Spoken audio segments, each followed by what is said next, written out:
Ok, merci mingi ya kunga bandiko. Bino baibo pona Congo Millennium. Bino baibo ninga excellence pour boninga ramassola kitoko déjà sous moni belo belka mais boye bakil s'agit de l'émission 1000 couleurs de Millennium. Mais oui, 1000 couleurs de Millennium et ça on a pour informer bino surtout vous mettre toujours en actualité comme nous vous le disons toujours rien et les capsules couleur moto. Nion surtout ko contrôler bala bi système ya bisu ko la lisu ma nion so ko likaka mboka biso tozana pona ko memela kango bino bisusu na ngongo esengeli votre émission 1000 couleurs de Millennium aujourd'hui et ya mi pona bino un serviteur de Dieu, un homme que Dieu a élevé en dignité na kati ya mboka ya Congo et pourquoi pas dans le monde ya koloba mingi kozala pasi kasi ensemble na ye to ko beta mingi masolo ya bosoto oyo basali ya nzambe bamemi na kati ya évangile oyo bango moko babengaka ewangelo. Est il y a la différence entre l'évangile et le succès? Il est obligatoirement l'homme de Dieu to muto nzamba pakoli asala ministère ya nzambe kaka na succès? Et ça obligatoire mosali ya nzambe il faut kaka bambara batu na mabele kobala pona mosali ya nzambe et ça obligatoire ou pas et pour encochiter to ko beta pi lisolo ya bosoto occultisme au sein du corps de Christ. Wonesika to ko chiter kasi pour ne pas aussi beaucoup tarder, je vais droit saluer mon invité. Mbote pasteur aussi. Oui, mbote bien papa. Baza ebele à travers le monde baza kolanda yo soko ko tombola ngongo pour rappeler bango lisusu nani yo zali pe na ministère nini yo zali ko servir nkolo nzambe. Merci beaucoup. Je reprends de Land Kosi et na ministère naza moko et na nzambe na single ministère lokola évangéliste mais na fonction lokola pasteur ndenge bandeko ba misala kotala ngaba yebi. Alors, nous avons moko ya bana kata l'église Sainte Mission de Church Katoza et quand même la porte qui est ça puis pasteur Jérôme et tout ça na sia katoma ya basena nzambe et evangeliste Daniel sana mboka États-Unis pasteur Jimmy Fuka puis basena nzambe mususu puis na zamu moko ya bana to ya ba acteur na kata groupe le Beau Saint-Martin puis quand même pas ya pasteur de la foi na zamu moko ya ba chargé spirituel na kata groupe. Nous avons un chargé de formation et mon chef de répétition. Pasteur, en position, quand on a tout le monde, on a ceux qui n'ont commis dans ma série parce que ça a commis double signe. Nous avons un pasteur, mais nous avons un nzimbo. Nous avons un pasteur, mais nous avons un artiste comédien. Le mal en est que deuxième signe parce que vous êtes avant tout serviteur de Dieu. On a un signe à réserve, talent pour la personne en action. Deuxième signe, deuxième identité et surtout artistique, et ça la net est dominée. Donc on peut être là, c'était mais n'américain comme qui n'a flashé, puis le coup l'hôtel ici les sous, n'a pas de coup bazar dans l'abisso. Mon seul enzami n'a une banane, la tire ni yoso sala. Par rapport à corps du Christ, na époque n'abisso, il y a l'église de Dieu, et ça peut fonctionner comme prévu par le Seigneur ou pas. Lecture ni nous ça là, il y a l'église, il y a ngonga oyo, dingi to bengaka, pebo bengaka ngonga ya suka. Merci. Église, excuse. Église ngonga oyo, ils ont vraiment passé. Ils ont tout comme le moment oyo, ils ont banni ça, même bateau. Le banni ça même bateau. Pourquoi? Parce que l'église ngonga oyo bateau. Bazana posa ba âme sous-sauté, mais bazana posa ya ba bien matériel, posa ya succès, posa makambo ba okanisa. Souci ya ba âme za sauté. Église ngonga oyo église oyo esili bolingo, bolingo solezate, pour venir poser côté na kat église. Mon pasteur Songolo ati pasteur Songolo poison. Pasteur Songolo qui funda pasteur Songolo ko ba kangaye. Pasteur Songolo a monté ba kabane na ye posa musamuninga. Pasteur Songolo a salué pour na bayi na mutu Songolo to basela nzambe Songolo lelo église ya lelo bandi ko diminuer force évangile ningi zakika bato aboyi ko za enseigner baninga ka yamba recevoir allez bato zo recevoir ni o azo recevoir pas éviter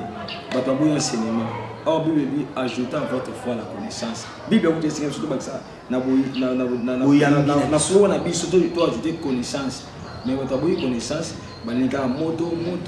pour venir to sambele belé les résultats en qui Ce qui te rejoint dans ma commis parce que le Congo peut te basalangulu to ibakango mo moké. Yesu Masia yambo tazongisa asonga ipa ya kolonzambi wa bisika zalaki couronné na gloire azo sur na Simon Pierre le Pierre a bengi deux fois la troisième fois. Et puis même tu Pierre le yebi a mes brebis. Est actuellement au Koki Koloba avec beaucoup de fierté que les brebis du Seigneur ça battre la mamalamu comme la recommandation qui a été donnée à Pierre. Ou soit, si il n'en est pas le cas, qu'est-ce qui est à la base l'élo? Dans l'église, il y a l'élo, il y a des shit qu'on toujours connaître, il y a des trébuchements qui sont commis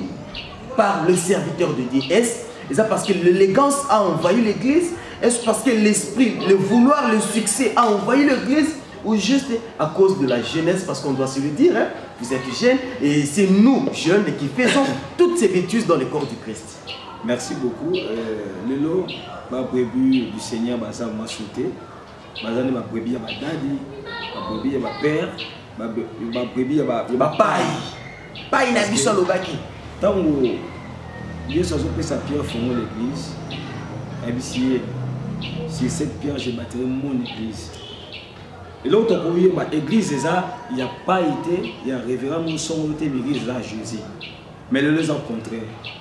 Au Québec, l'église, mon sous témoin sur les bandits, comment ils se tout le monde. Quand mon papa lobby, quand on a mon qui papa, bakanginga na moni papa bini. Oui, nzamba sela kabasena mais no bandoto tant l'autre basena nzambe, tant l'autre mon pour ça ça va bien. Mais comment Jésus Christ en Nazareth et tant OK,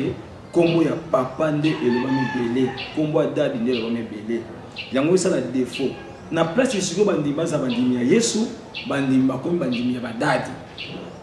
bandimba comme bandimba na ngona ke bandimi nanga oh c'est Jésus-Christ de Nazareth dans vexa makila na une course pour na biso yinda somba biso mais lelo église nzambe basana nzambe to boso côté ya bato bayiba ke basaba ndimba tanga bayanga nzambe tozo comme ça on est biso conséquence nango l'église corps du Christ et bandit que ça faiblit malé. Est-ce que vous avez en tout cas deuxième église de réveil réveil à ce que c'est et là on a le béangona parce que tout ça qui na missionnaire tout ça qui na catholique tout ça qui na kimbanguiste tout ça qui na ba di bundu di MPVC bangunza tout ça qui na ba di bundu di Congo mais église de réveil et yaki lokola beaucoup pour soit disant la personne qui dormait mais soudain on s'est rendu compte que les missionnaires, les protestants, les catholiques, les Dibundudia Congo, Dibundudia Bangunza, c'est comme s'ils ne dormaient pas, ils veillaient sur les valeurs morales. Ils veillaient sur les valeurs des chrétiens. L'église qui était censée réveiller avec ce réveil, le londé va me batuna pongi. Pourquoi me batuna pongi? Parce qu'on remarque makambu ya mabe comme ça ma église de réveil ba plateforme ya mabe comme ça la église de réveil et vous venez de dire que il faut deuxième église de réveil et Botama est le premier Adam n'a pas tenu le deuxième Adam rencontrera un succès vous assure. Merci même selon la Bible le premier Adam est attribué mais deuxième Adam tant yaki oza Christ moni lelo mokile kamwa minenzela na ye et je crois bien tant bateau va comprendre que il faut perdre ma prévu à ton Zambé bateau andi ma rêver à mi balé cela veut dire quoi koko na biso na kondima tata biso kondima balongo ki na église bazalaki na ba grande communauté parce que amona ki c'est comme si bakenene bakoki était ba salle d'église de réveil église de réveil et manque à pas emmener na kati ba vie tu na mboka mais l'église de réveil à cause il y a ba succès ba luka à cause il y a oba ba luka ba et bandi ko s'affaiblit malé est-ce que tant on dit église de seconde église de réveil ya et ça par rapport à maternité ba to comprendre que non to bosani nzambe ngana assemblée na Budia Congo na Budia Congo na soir matin na kata Budia Congo chaque fois ndo baki to zongi na kikulo na biso donc na Budia Congo ndo ça message ya ko zonga na kikulo cela veut dire so comprendre peuple noir azana na kota basenima te ko déjà to dekango ndenga moko pe siko lielo église corps du Christ autre église de réveil faut comprendre que to bungisa oizaki ki cool moko tozaki na mona nzambe tozonga siko na makola nzambe tout développer vrai amour. Mon Bible dans 1 Corinthiens chapitre 13 verset 13 que ces trois choses demeurent, la foi, la persévérance, l'amour. Mais le plus grand de ces choses c'est l'amour. Bible souligne amour, mais le amour du projet c'est lui. Pour parler à part raison de santé, mais monter dans monter soit qui était un micro. Mais parce que so banga ba otili poisson. Ya mona sikople quoi là. Monter à qui même maillot comme la té, même papier mouchon c'est la té. Mais kalezaki ngai na botama na mission avant que Bouddha Congo qui non la volonté na ngati na botama na mission na ngandu n'importe que papa Maimona bandimi o baza musika mboka baby papa Maimona ba bien bazongi mona bino ye na botama na mission ezaki so mon paye moté mon paye boko lamba ko lia ko sepela mais là ton ami a pe saka raison jeune mazena jeune avant jeune parce que so bango go bomi pamba tika bani ba felin kasi mama na likamudo ba tutu bazola na biso ba désirer kenge bini ba lengs longi reçu ba tonda ki ba lui mes petits na biso lo bango parce que on n'a pas de choix, on n'a pas marché les mots parce que bango ti bazo salon bazo marché ba motim l'occultisme dans le corps du Christ. Ba pasteur et comme il est difficile pasteur azoteya muto beta kara. Le nom de Jésus n'est plus célébré. Aujourd'hui, on parle de Guégué. Guégué a remplacé Jésus et Bani Nengni. L'église de Christ, et Bani qui fonctionner qu'avec le sang de Jésus-Christ, vous allez que le grand symbole de la victoire. Le sang de Jésus qui est à côté. Le nom de Jésus qui est à côté, Pétion Batama Bimission Thompson. On va même en grande quantité, signe tous les pentacles dans le corps du Christ. Où allons-nous? Où va l'église de Dieu avec l'occultisme? Merci beaucoup. Isa Passi, Makambo Nyuso, la Tambiso to za projet na Nzambe, Makambo Mabe na Muki. Mais ça on est en cicaté parce que les gens sont bien le cicaté ça c'est la Bible. Makambo qui sera mon entend la Bible, mais attend on a biché sur ma casse. Je pense que dans RD Congo to perdre valeur mo ko ba ki na Congo ba to sambe na Nzambe ya so pi ba sambe la makasi mais lelo confiance na bani ko sila confiance na ko sila et même doute na mitema bana Nzambe incrédulité comme même sans oteya notre côté na monga fula la ba culture ya park awa donc sans oteya notre oteya sur l'église mo limité sans oteya donc au commis na ba surveiller na kata Hollande na misapi na yo bayota mouvement sala o jagege tu ya taliboya sona eza eloko zo manque de confiance parce que d'infiltrer ba côté ba kombo mususu wana na lwala ba mission mingi et fait tout tanga kombongo c'est comme si tu qui tanguya kombo na Yesu Kristo na zaketi ba kombo na mususu ndizo à place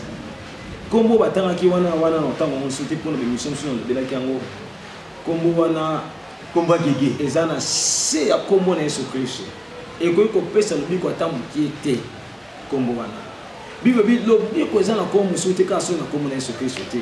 babi quiconque invoquera le nom de l'Éternel sera sauvé babi te kombo soso muto ko bela kombo ya Nzambe ya Jésus qui de Nazareth a cause la sauver mais tous on a fait bateau bazo belela ba kombo na mususu tous on a ba miracle dans l'église na bango avec le nom de Guégué puis bazo ko ya bazo ba lobi ko bazo na bota babenga Satan a peur des mensonges. Satan a peur des mensonges. Ma Bible dit que se déguise à un ange de lumière. À se déguiser à l'ange de lumière. Surtout dans Actes chapitre 16, verset 13 qui t'a dit 16, il y avait une femme pitoyenne. Moi, sans un esprit piton, la pitoyenne, voilà, elle a prophétisé, elle a solo. Mais la Bible dit, mon collement va porter balébi. Paul se fatigua à t'allier, à bengan mon mosaïque. Natia Mathieu mon conseil a dit que nous avons un business. Moi, je n'ai pas commis ce qui est le business. À ça, on a fait bateau. On ne peut pas faire bâti. À l'objet, mais avec l'esprit. Le bateau, bazar intégré. Le col bateau, baboy, enseignement, conséquence d'amour, bazo yamisamo biyambela, bapesi omona, mais moi on problématique. Basali miracle, il y a une problématique. Pharaon a compris makambo oyo. Mais Nzamba est déjà avant Pharaon. Absi Moïse Zolingue dans notre comme Pharaon bois comme on. Yena Nzamba na bois qui ligne de communion. Maintenant on s'est présenté pour ça Pharaon, a su même ligne da bois qui Pharaon pas bien ba magicien na ye, ba bois qui ba mangé dans na bango et comme il ba nyoka. Mais différence c'est qui nyoka Moïse, amela qui ba nyoka no sa Pharaon.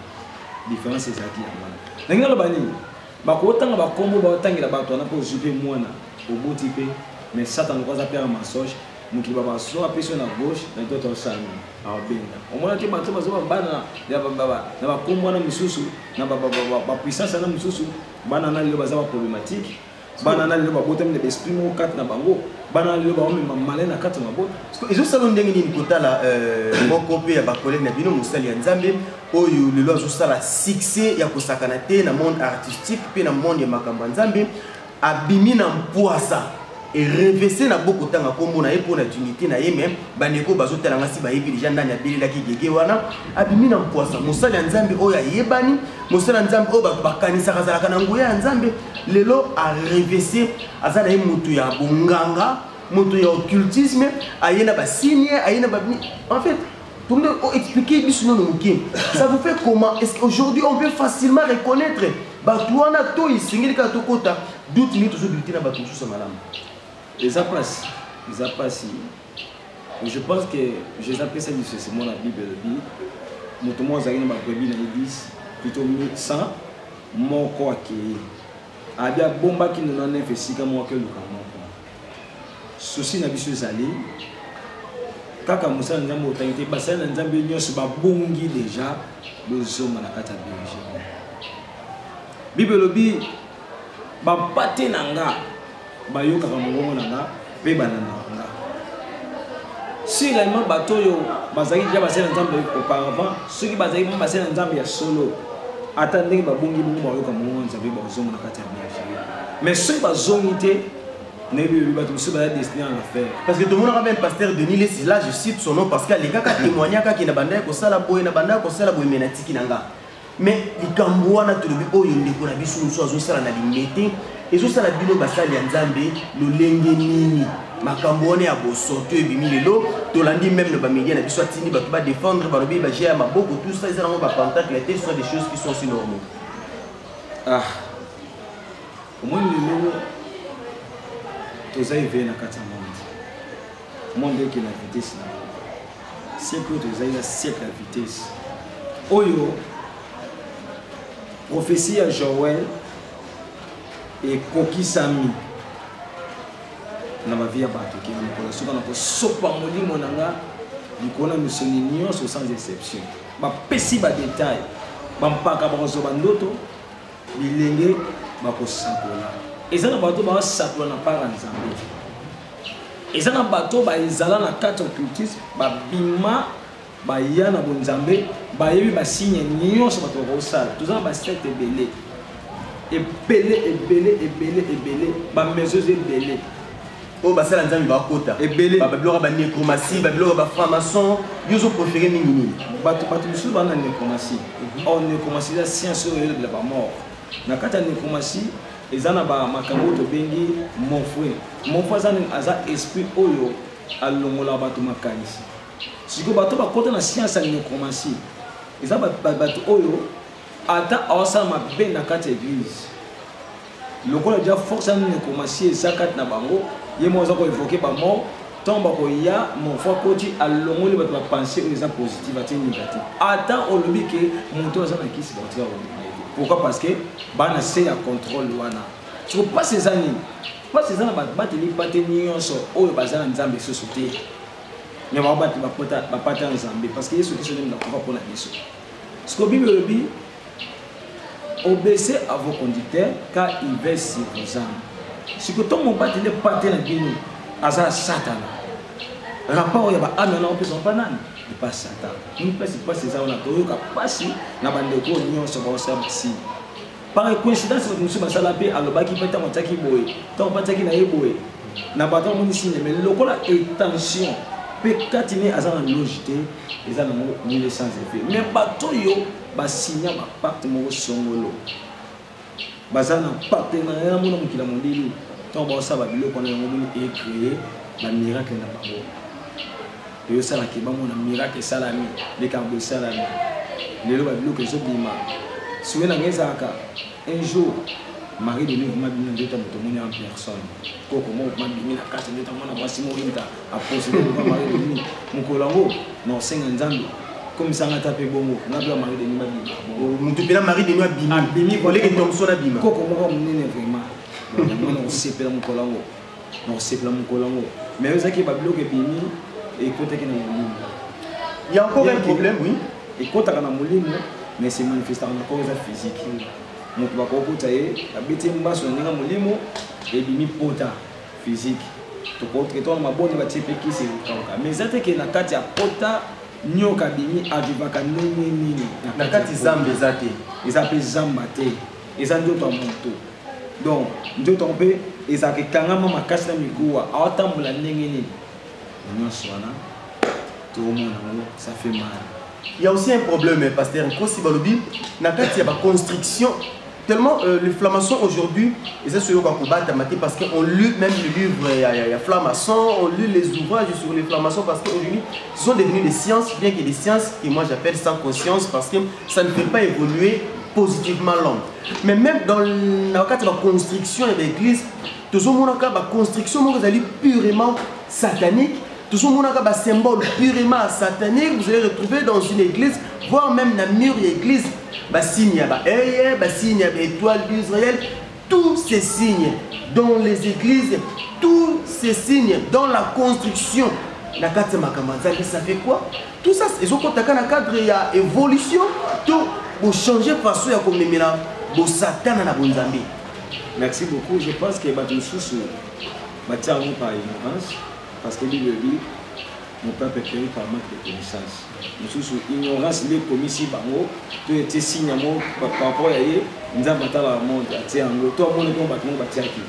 même sous baza conscient que signe on a été ils peuvent contrôler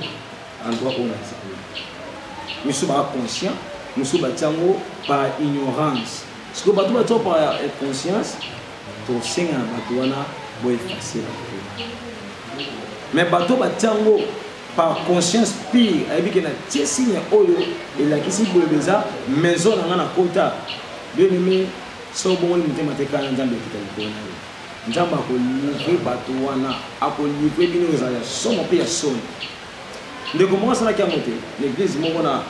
commune ndeko wana ke luka akota pa mire mo ko tipe mera na ebisika ke zwa musuni kondona porte église akondi bato ebele bato akomi bien l'église soit des amis gars qui vont dire salama a joué bon quoi que pesa maman na bisi a soit des gars c'est bon hôtel non c'est le mois pété pesa gars deux collaborateurs na a signé deux collaborateurs de qu'on a tali boabi awa na bebo ya ngote ay bon na luka basela nzambe o mukili baki na mboka na biso batombo ma basela nzambe minene a benga moko basela nzambe minene tango a benga moko basela nzambe minene ngo abisi ozoba mani mera sengelo ka pete pesa yi amuni o babaka mais buzo besala ngando akimi mbula na akekota lebani mama mutona bengi mama abisi muto anga kepexi makam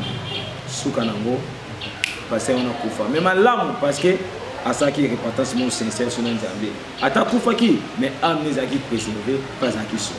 kasi lokola pe tokomi ko kinimali mali mito chité ni sur la biso to baki to ko bapeli kambu ya double fonction double signe aux apa aux ali pasteur aux musela nzambe aux musiciens aux pasteur aux artistes comédiens balbi la partie artistique ils ont dominé plus et surtout to biso que l'ange Lucifer il était le plus beau l'ange Lucifer c'est lui qui tenait vraiment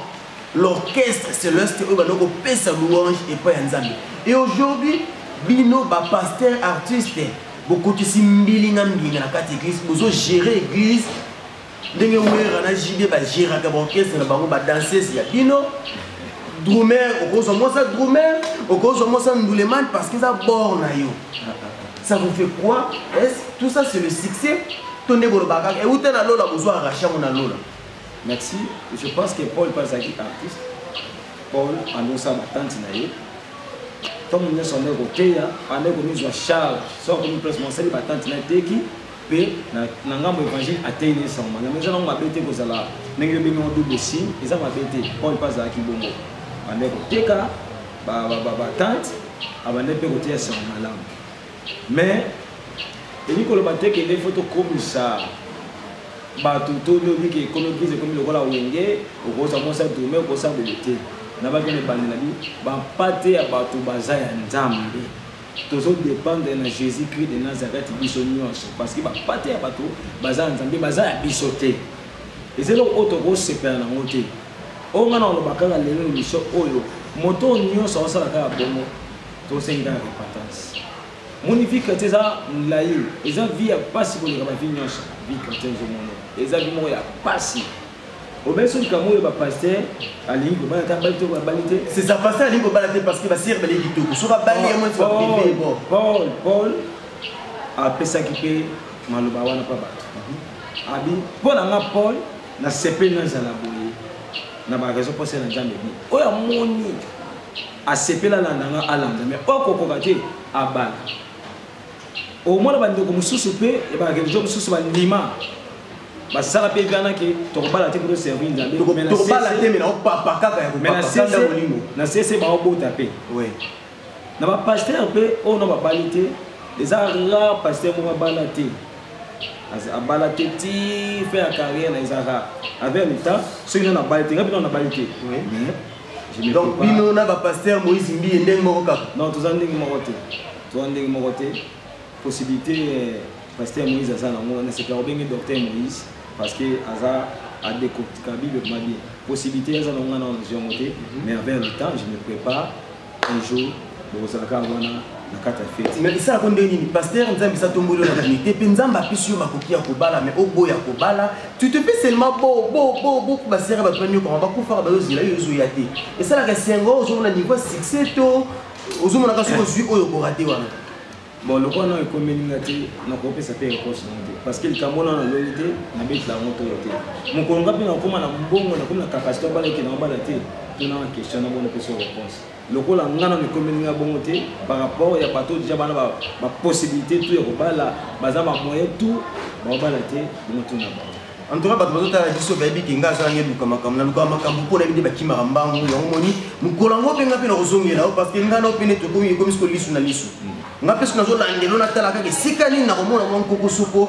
micro oyo ya couleur ya makile oya po tosopelo sous les sons de Jésus pasteur tokomi pratiquement na suka ya émission na biso un petit conseil na bandeko no basali ya nzambe oyo lelo baconfondre nkombo ya yesu na nkombo ya keke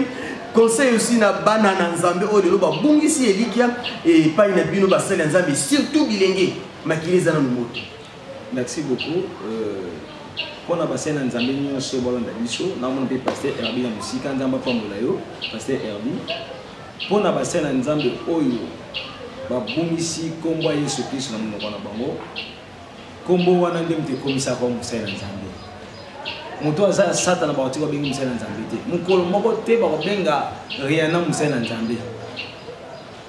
parce que aza na nzambe te babenga biso basali na nzambe parce que tu acceptaki Christ kati na biso bible elobi tozalaki bacréature liboso 1 Jean chapitre 1er verset 17 Jean chapitre 1er verset 17 elobi na bato nyonso bayambi na bato nyonso bandimi apesi bango bokonzi babenga bana nzambe tant toyambaka yesu kristo comme mobikisa biso nde tobenga bana nzambe par après ministère egangi tokomi basali na nzambe lokola tokoma basali na nzambe tozodépendre na biso te mais tozodépendre na nzambe totika komélanger komba yesu kristo na bakombo mosusu tosezongela yesu kristo parce que église eza nzambe là c'est bien pona bana nzambe oyo babungisi elikia bozonga epai na nzambe bozongisa confiance epai na nzambe pourquoi parce que na 2 Corinthiens chapitre 20 verset 20 bible to se confie epai na nzambe tokozala fermi na nzela basali nde tokolonga kaka na nzela basali boskize na version na pesa eza 1 Jean chapitre 1er verset 12 na bato nyonso bandimi na bato nyonso bandimi komona apesi bango bokonzi babenga bana nzambe donc boye nasaki nga na verset mpona bana nzambe to se confie pas na nzambe tozala fermi mais na nzela baservitene tolonga parmi les faux parmi les vrais les faux ne marquent jamais soki bafaux baobima bavrai mpe bazali elia kanisaka atikali ye moko ayebisi nzambe bomanga parce que natikali kaka nga mona nagomba mibali te mais nzambe ayebisaki epai na eli eza na kati ya prophète ona bagumbami mpe bali te kati ya 50 ona bagumbami mpe bali te eza na bato mpe jusque là baza mpe na l'église ya bato ebele miracle mpe esalama maintenant nous va côté ba logité ba tirer en côté à côté topé sa confiance moi na nzambe siko zali yo kangaye sambela nzambe Alex sikani za pona yo sambela nzambe Alex o permis za pona yo sambela nzambe Alex nena bongi ata na berger po abokola yo lokola mobati lipati mbela na yokani kasi 1 minute dédicace pe na bato basolanda biso à travers les mondes mbote na bana nzambe nyonso mbote na basela nzambe nyonso mbote na bato nyonso ba l'évangile do yango na mbote na bato nyonso ba soutenir groupe le bon samaritain de peu de loin nzamba ba tabino bo pesa biso confiance de bopesa merci na wala kibino jaki mbala sima to zongela lisusu pasteur impossible parce que cette fois-là torbete likambuya comment gérer le succès en tant qu'artiste et le service de Dieu. On ne voulait pas marteler trop sur ça, sinon ça va encore prendre beaucoup de temps. Donc, on soit vraiment gongamoulaï, tout ça dans ma solo et belé. Je vous promets que c'est la première fois au Mouni na Congo Millennium, mais désormais habituez-vous à mon pasteur Kossi, Nabili la biso ya Congo Millennium. Mais oui, comme je vous le dis toujours, les bonnes choses ne durent jamais. Oui, moi votre humble serviteur, à travers votre site, www.congomillennium.com toyaki lelo tokoyaki wapisika tosolaki avec le serviteur de Dieu pasteur Nkossi ensemble na yetu miki kobetela sujet d'actualité basali ya nzambe lolengi nini bakoselaka musala na bango lolengi nini basali ya nzambe bako confondre le nom de Jésus et le nom de Guégué lolengi nini basali ya nzambe bakotisi pentacle au sein de l'église lolengi nini basali ya nzambe bamemi les insignes et les signes ya mabe au sein de l'église corps du Christ des pasteurs Nkossi azingili kosala pe lolengani to ko yeba mabene ya malamu kasi pona nga ko succès pe mission musa ko pesa pe mboto lo sako na basungara biso mo motema pasi mboto lo sako celui qu'on appelle Lenx Longelo de Bundes lui c'est mon vieux depuis Allemagne et oui finir cette émission ça dire grand merci au célèbre sapeur l'ingilo le plus valable il y a des signes, des ricains, maman, Béa, maman, ministre. Bientôt là, Kinshasa, ça va barder, ça va y aller, tout panzana. Parce que quand ils sont beaucoup, ils auront besoin d'appeler, mais le numéro de téléphone est aussi là qui va aller comme madame. Merci pour l'endroit, c'est très bien. À chaque fois, la remarque, gestion de l'éclaircissement. Bêta plus 242, 8 243, 89, 52, 667. Plus 243. 89 52 667 pour nous rejoindre Ernie Solongi na les réseaux sociaux pour que beta archi les jeunes aussi sortir des mails dans maillot to beti na page beti l'évangéliste aussi pour mon na page wana na bo yambo pour mon publication sur ça. OK, merci là, je salue l'assistance de celui qu'on appelle Patrick Moukala. Moulubantalo, et pourquoi ne pas saluer Tim Satimbalanga, oui, et le secrétaire particulier. Là, je vois encore celui qu'on appelle Jurès Simwanda qui était derrière la caméra, qui nous a pris ces belles images. En tout cas, grand coucou, grand chapeau de Jurès Mwanda. Quant à moi, votre humble serviteur, Pélo Belka, mais je ne peux que vous donner rendez-vous à la prochaine émission. D'ici là, portez-vous bien. Bye bye.